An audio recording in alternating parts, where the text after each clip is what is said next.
Voilà, donc c'est le moment de démarrer notre conférence. Permettez-moi tout d'abord de vous parler un petit peu de notre thématique. Dans la situation de l'état d'urgence sanitaire que nous vivons aujourd'hui, le rôle du secteur alimentaire et agroalimentaire est de plus en plus important pour notre société, surtout pour fournir des produits de première nécessité à la population. En effet, ce domaine intègre à la fois l'extraction des matières premières, la transformation ainsi que la conservation des produits alimentaires. L'objectif macroéconomique de chaque pays est d'assurer une sécurité alimentaire à la population tout en limitant la propagation de la pandémie. À titre de précision, la sécurité alimentaire se définit par ces quatre piliers, c'est-à-dire l'accès à la nourriture, sa disponibilité, sa sécurité ainsi que sa stabilité dans le temps. Cela nous mène donc à discuter une problématique d'une extrême importance. Comment peut-on optimiser la chaîne logistique agroalimentaire afin d'assurer la sécurité alimentaire dans un tel contexte, c'est-à-dire dans le contexte actuel de la crise sanitaire? Pour y répondre, nos conférenciers vont nous exposer un panorama international de la situation des systèmes agroalimentaires dans les quatre continents, l'Afrique, l'Europe, l'Amérique du Sud et l'Asie. On débute par le cas asiatique, donc permettez-moi donc de vous présenter Monsieur Dao. Alors le docteur Dao est vice-président de l'Académie vietnamienne des sciences agricoles.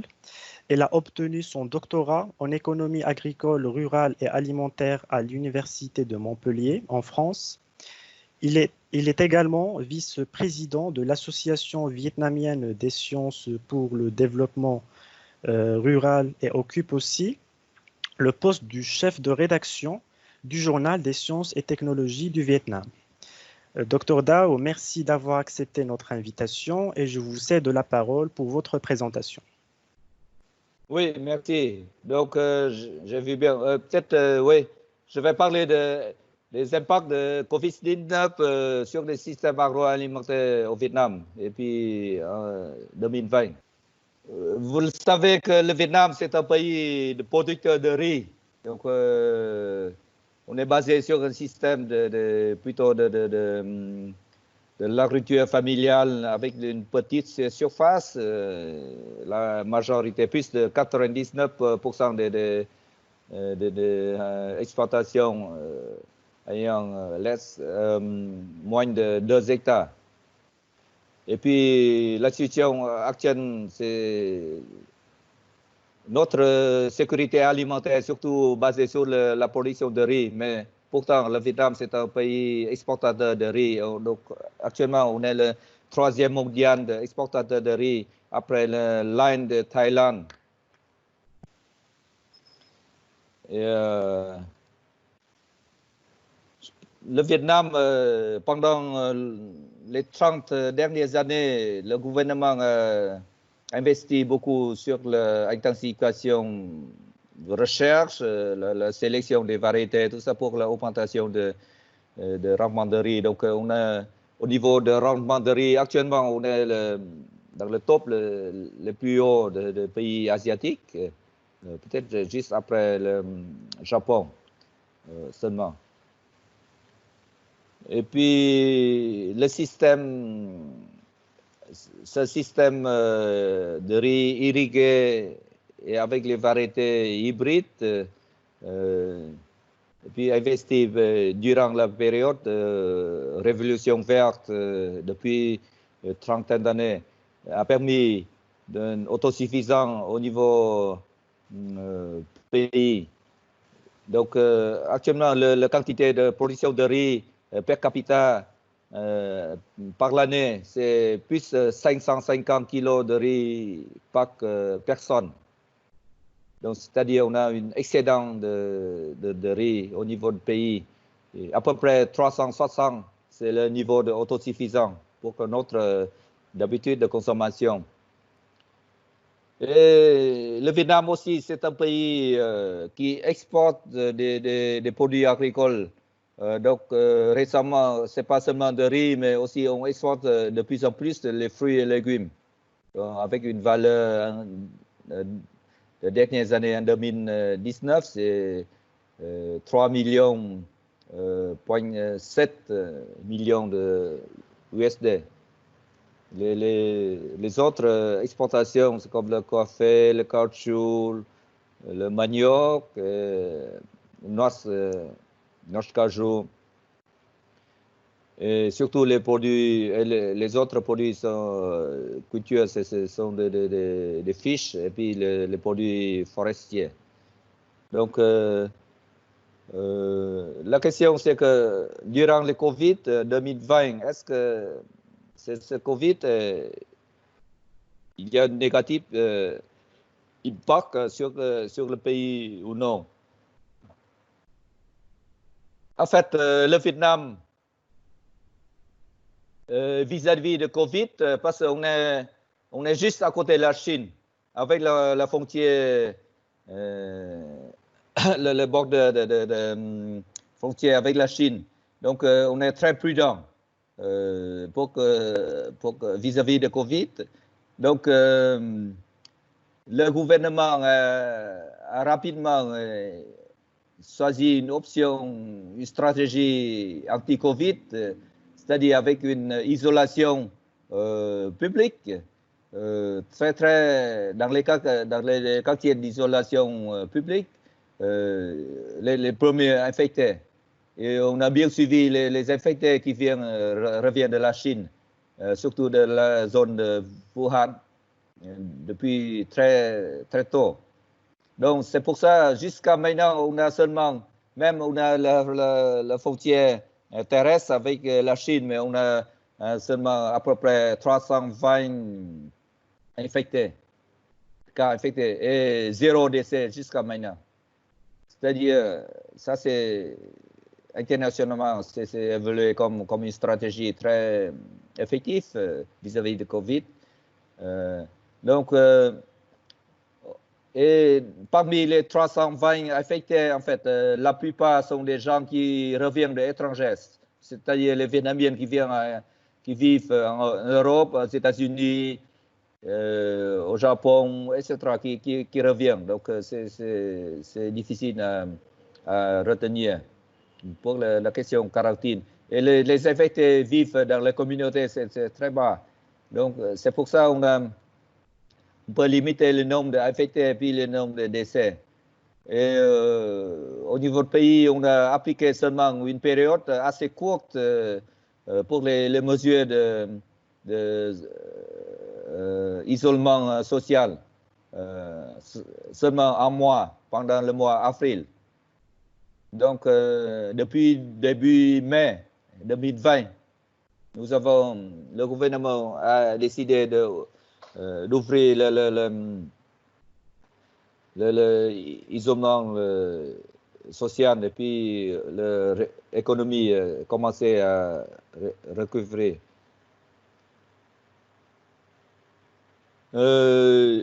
Donc, on n'a pas encore des recherches assez détaillées, les études assez détaillées sur les impacts de Covid. Et peut-être on va commencer les enquêtes dans les jours qui viennent. Mais rapidement, on peut voir les différents impacts sur la chaîne de valeur des produits vivriers. Et en 2020, en même temps que le Covid-19, c'est une année avec beaucoup des impacts négatifs par le changement climatique, comme la salinité sur les zones côtières. Parce que le climat, cette année, il y a une tendance de sécheresse. Donc, normalement, il y a un impact très négatif sur le rendement de riz. Mais en fait, cette année, le gouvernement, le ministère de l'Agriculture a choisi une option de conseiller les paysans de semer plus tôt, un mois plus tôt. Donc, ça peut éviter la période de sécheresse et de salinité. Donc, le rendement de riz, c'est le meilleur depuis 10 ans. Donc, ça, c'est une chance pour nous parce que sous la période de Covid, on a le meilleur rendement de riz. Donc, on peut observer que les impacts négatifs, c'est pour les paysans, les producteurs qui produisent pour le marché domestique. Il y a très peu des impacts. Il y a très peu des impacts. Pourquoi? Parce qu'il y a assez peu autosuffisants et puis ils vendent sur le marché domestique. Et durant la période de Covid, le gouvernement vietnamien a quand même limité les activités économiques, mais il a toujours permis les marchés et les chaînes de valeur des produits alimentaires de base, ça continue de fonctionner. Donc, il n'y a pas vraiment des impacts sur par la rupture de chaîne de valeur. En milieu urbain, peut-être il y a un système de vendeurs sur la rue. Donc, durant la période de Covid, c'est suspendu. Et tout le monde, ils sont des paysans, donc tout le monde retourne à leur pays natal en milieu campagne. Donc, ça ne fonctionne plus, mais les systèmes de supermarchés continuent. Donc, c'est approvisionner suffisamment d'alimentation pour la population urbaine. Donc, les plus influencés par le Covid sont les paysans produits pour l'exportation. Vous voyez que le Vietnam a exporté beaucoup de produits. Et parmi les produits agricoles, il y a des produits fraîches comme les fruits et légumes.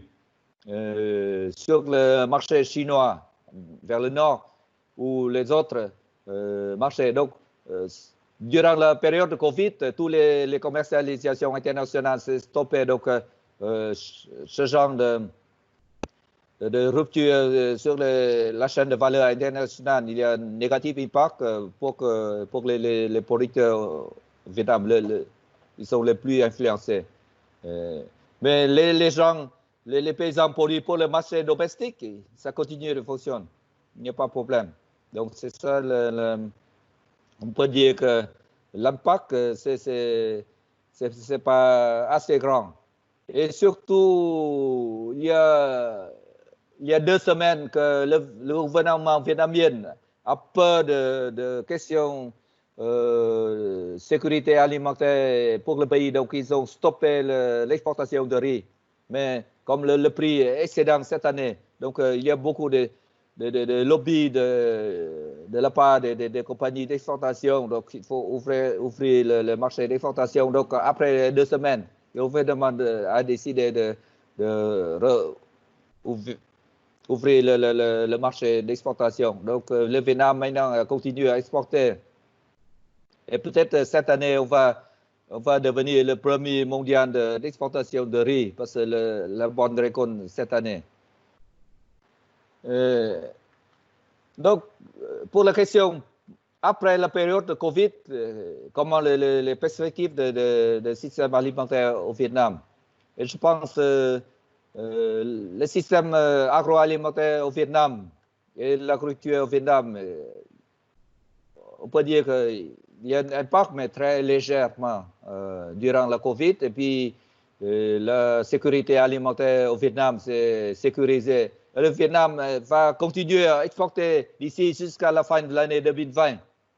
Et selon les calculations, les pronostics, on peut dire que peut-être cette année, on peut même garder le niveau d'exportation de 6 à 7 millions de tonnes de riz par an. Donc ça, c'est un résultat depuis plus que 10 ans. Et chaque année, on a exporté environ 6 à 7 millions de riz. Donc, pour l'année 2020, on peut aussi garder ce niveau. Donc, notre clientèle, c'est surtout les pays d'abord asiatiques, comme les pays asiatiques comme Philippines, l'Indonésie, Chine, et puis quelques pays africains. Pour l'exportation vers l'Afrique, c'est plus loin. Donc, Mais je pense cette année, même l'agriculture, le secteur industriel au Vietnam, il y a beaucoup de dégâts et d'impacts parce qu'on a beaucoup de relations avec le marché chinois, États-Unis, tout ça. Donc, selon les expertises vietnamiennes, on dit que l'agriculture Vietnam, cette année, ça va devenir un majeur pilier de l'économie. Parce que peut-être ça permet de garantir la croissance économique au Vietnam cette année. Parce que l'industrie, le secteur de l'industrie touriste ont beaucoup de dégâts. Voilà, donc pendant un temps très court, j'ai donné rapidement quelques idées de ma observation. Merci. Et si vous avez des questions, je peux répondre. Merci. Merci à vous, Monsieur Dao. Alors, concernant les questions, on va laisser le débat à la fin de toutes donc les présentations. Oui, merci. Merci à vous, Monsieur Dao. Il a donc souligné l'importance de l'agriculture solidaire et surtout celle de petites familles dans le Vietnam pour assurer la sécurité alimentaire. Cependant, il a fallu aussi le soutien politique intégré pour pour le gouvernement, pour que cette agriculture devienne économiquement viable et écologiquement plus responsable. Aussi, donc, Ouais. il faut louer le système sanitaire vietnamien qui réalise des performances exceptionnelles face à la pandémie actuelle, avec 0 décès sur les Oui. 324 cas confirmés jusqu'à présent. Donc, espérons bien évidemment que la situation au Vietnam continue à évoluer positivement, ainsi que dans tous les autres pays du monde. Merci encore une fois, Monsieur Dao.